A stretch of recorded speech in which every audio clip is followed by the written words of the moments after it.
მოგესალმებით, დღეს ვისაუბრებთ Kahoot-ზე და რა არის Kahoot-ი. Kahoot-ი არის ონლაინ პლატფორმა, რომელიც დაგვეხმარება, რომ შევქმნათ ვიქტორინები და ბავშვებს დავეხმაროთ სწორედ სასწავლო პროცესში ჩავრთოთ ესეთი მხიარული გზით, როგორიც არის ვიქტორინები. რას ვაკეთებ? ჩავდივართ Kahoot-ის გვერდზე kahoot.com, შემდეგ login-ს დავაწვევით, ანუ შესვლას.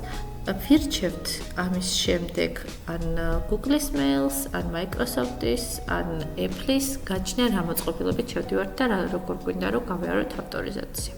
თუ iPhone-ი გვაქვს ან MacBook-ი, მაგ შემთხვევაში Apple-ის.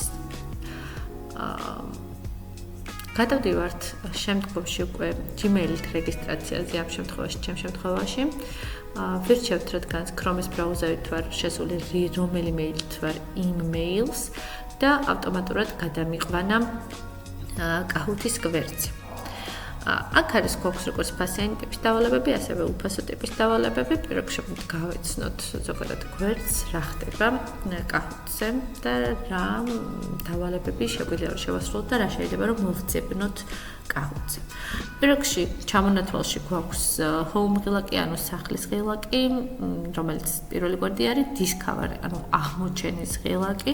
აი აქ შეგვიძლია რომ ბევრი სხვადასხვა დავალება, როგორც არის მათემატიკაში, მეცნიერებაში, ენების შესწავლის დროს, უკვე სხვა მასწავლებლების შედგენილი დავალებები მოვძებნოთ და ზოგი ფასიანია, ზოგი უფასოა, მაგრამ თუ გაგვიზიარა და უფასოდ გაგვიზიარა, ამ შემთხვევაში გამოვიყენოთ. თუმცა აქვე უნდა აღინიშნოს, რომ ეს დავალებები არის ძირითადად ინგლისურ ენაზე და მოგვიწევს ან ინგლისურად გამოვიყენოთ, თუ ინგლისურის მასწავლებელი ვართ და ინგლისურად ვასწავლეთ, თუ ქართულად გვინდა რომ გამოვიყენოთ, აუცილებლად მოგვიწევს რომ გადმოვაქართულოთ, ანუ გავხატოთ ქართული, დავთარგმნოთ და ასეთი სახით მივაწოდოთ ბავშვებს. ეხლა რა შეეხება მეორე ნაწილს, სადაც გადავვალთ შეგვიძლია დავათვალიეროთ ეს გვერდი. და მაგალითად მათემატიკის ნაწილში ერთ-ერთი დავალება შეგვიძლია ავირჩიოთ და ვნახოთ წესდერ გამზადებული აქვს კითხვები მასწავლებელს, როგორც ჩანს ვიდეო არის და შემდეგ ამ ვიდეოზე არის მორგებული ეს კითხვები. გადავიდეთ დავუბრუნდეთ შექმნის ნაწილს. გადავდივართ create, ანუ შექმნაზე. პირველივე ღილაკს მოვნიშნავს პირველი, მეორე და მესამე blank canvas, აი ამას ავირჩევთ და აქ უკვე გვაქვს მოცემული კითხვა, რომელიც არის 4 ტიპის პასუხით. ჩვენ შეგვიძლია ჩავწეროთ ჩვენთვის სასურველი კითხვა და მივუთითოთ 4 სავარაუდო პასუხი. გავითვალისწინოთ, რომ ფასიან ვერსიას აქვს მხოლოდ რამოდენიმე დავალების არჩევის უფლება. ჩვენ უფასო ვერსიაში შეგვიძლია მხოლოდ და მხოლოდ რომ ერთი პასუხი იყოს სწორი და რამოდენიმე პასუხი ვერ იქნება სწორი.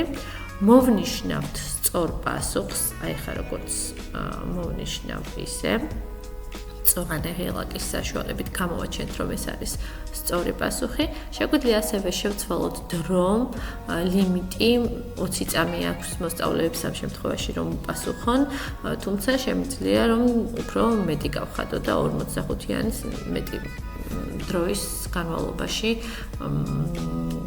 გქონდეთ მათ საშუალება რომ გასცენ კითხვაზე პასუხი. გაჩნია რა თქმა უნდა კლასის საჭიროებებს. ეს არის დამატების ღილაკი, ლურჯი ედღილაკი და აქედან შეგვიძლია რომ ავირჩიოთ ორი ტიპის დავალება უფასოდ. ერთი არის როგორც თქვით, მრავალარჩევითიანი დავალებები და მეორე არის ტყუილი ან მართალი. აქაც იგივე პრინციპი მოქმედებს, ჩავწერთ ზევით დებულებას, რომელი დებულებაც გვინდა, მაგალითად თბილისი საქართველოს დედაქალაქია და მოსწავლემ უნდა აირჩიოს ტყუილია თუ მართალი ეს დებულება. მოვნიშნეთ მართალია პასუხი, დროის ლიმიტი თუ გვინდა დავტოვეთ, თუ გვინდა შევცვალეთ და შემდეგ უკვე დავასეივით, ანუ შევინახეთ. აქ აუცილებლად უნდა დავაწეროთ სათაური, თუ არა ისე არ შეინახავს. დავაწვევით მწვანე რელაქს, continuous და done. ან თუ გვინდა რომ ვნახოთ როგორი გამოგვივიდა ეს ჩვენი Kahoot-ის კითხვების ფორმატი, შეგვიძლია დავაწვეთ launch demos, ანუ რომ ვნახოთ საჩვენებელი ვერსია და აი ამ ღილაკის მონიშნვის შემდეგ უკვე ჩავრთავთ საჩვენებელ სერიას. უკვე როგორ შეგვიძლია რომ გამოვიყენოთ Kahoot-ი მოსწავლეებთან.